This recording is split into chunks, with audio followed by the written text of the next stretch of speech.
way about Martin Luther King, specifically because he had a lot of intertanglements with the government, late night phone calls and such.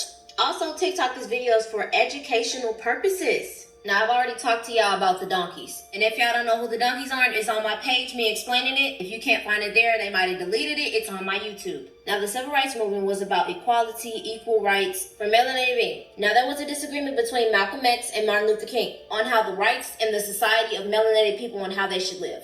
Now, Martin Luther King was basically telling us to integrate into their society. And Malcolm X was basically saying, why would we be around people who don't want us around? People who literally made it very clear that they don't want us to be in their society, who consumed us, who oppressed us. And he couldn't understand why Martin was saying such things, to want to be around them. Now, if you've ever watched X-Men, it's literally the same situation. This is Malcolm X and this is Martin Luther King. In the movie X-Men, the mutants who are oppressed and treated wrong, we are them.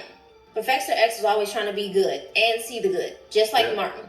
This movie 100% explains what's going on between black people and white people. Professor X wanted to work together with society, but it didn't end so well. Same way with what's going on with us. Now let's have a look at this picture. He's sitting with President Lyndon B. Johnson. And the only reason why Lyndon B. Johnson is even allowing Martin to sit in the same room as him is strictly because he wanted to devise tactics with him to get the black people to get onto the Democratic side. As you can see in this quote here, I'll have these voting Democratic for the next 200 years. And we are doing that today. Now, this is a quote from Martin because he did realize that what he did and how he moved the movement was wrong.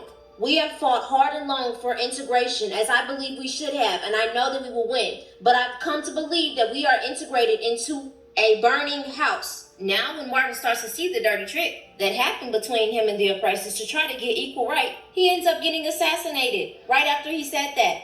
I don't care how many cameras they put on police, how many laws they try to make and say, oh, this is ethical, we're trying to give y'all the same rights as we have. No, this whole system was built off of their grandchildren already know that this system is built for the benefit of them. You cannot change the foundation unless we knock it down, and we know exactly what the foundation was built off of. This was to be a nation for white people, and for him to say that he wants to be in the white people's nation, it just made me feel a little weird. But in the end, he did see that what was going on was wrong. And I know he had the good intentions of the Professor X type energy. So y'all stay dangerous. More content on my YouTube.